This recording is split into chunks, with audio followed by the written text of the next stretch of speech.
అది ద్రాక్షారామంలో కొలువై ఉన్న మాణిక్యాంబాదేవి శక్తిపీఠం యొక్క విశిష్టతను అలానే ఆ అమ్మవారిని ప్రసన్నం చేసుకోవడానికి పఠించాల్సిన మంత్రాన్ని తెలియజేయండి.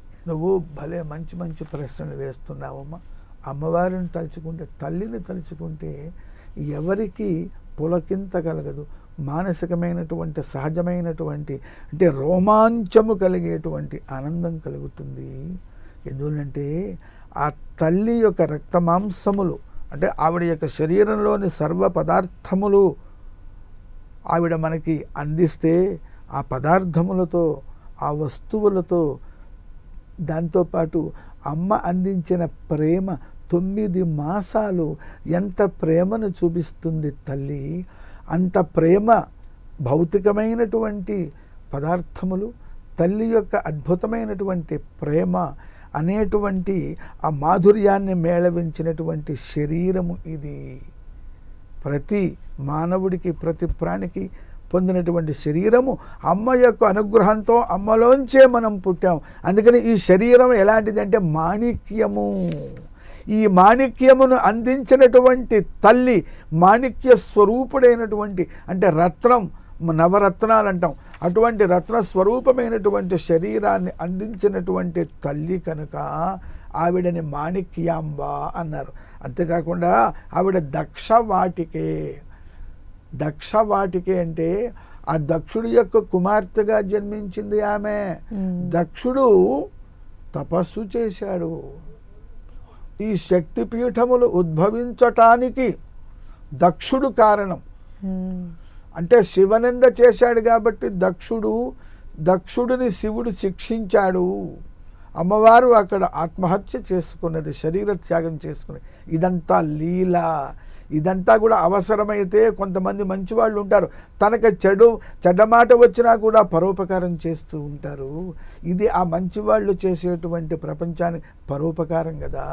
ఆ విధముగానే ఆ యొక్క దైవీ శక్తులు ఎవరైతే ఉన్నారో దేవతా స్వరూపంలో వాళ్ళు లోక కళ్యాణం జరగటం కోసము వాళ్ళు ఇలాంటి భగవంతుడు ఏర్పాటు చేసినటువంటి నాటకంలో ఒక లీలలో వాళ్ళు పాత్రలుగా ఉండటానికి క్యారెక్టర్స్గా అంగీకరిస్తారు. కాబట్టి దక్షుడి యొక్క కుమార్తెగా ఉద్భవించి సతీదేవి ఆవిడ అక్కడ దేహత్యాగం అంటే ఆ శరీరం అంటే భౌతిక శరీరం పోయినా తేజస్ శరీరంతో అమ్మవారు ఉంటుందన్నమాట. కాబట్టి ఇక్కడ ఈ అమ్మవారు ఈ దక్ష వాటికలో అంటే ఆవిడ పుట్టిల్లు, దక్షుడి ఇల్లు ఆవిడ పుట్టిల్లు. కాబట్టి ఆ యొక్క దక్ష వాటికలో మరి అమ్మవారు ఆ మాణిక్యాంబ స్వరూపంలో ఉన్నది. అంటే మాణిక్యము అంటే వజ్రము. అన్ని నవరత్నములలోనూ వజ్రం అనేటువంటిది. మాణిక్యం అంటే మనకి ఎర్రరాయి సూర్యుడికి సంబంధించింది కూడా అనే అర్థం ఉంది. వాడు మాణిక్యం లాంటి వాడు అంటాం, మన రత్నము లాంటి వాడు అంటాం.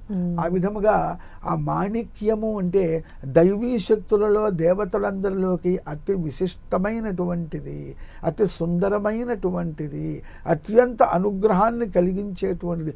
అమ్మ కంటే జగన్మాత కంటే ఇంకెవరున్నారండి?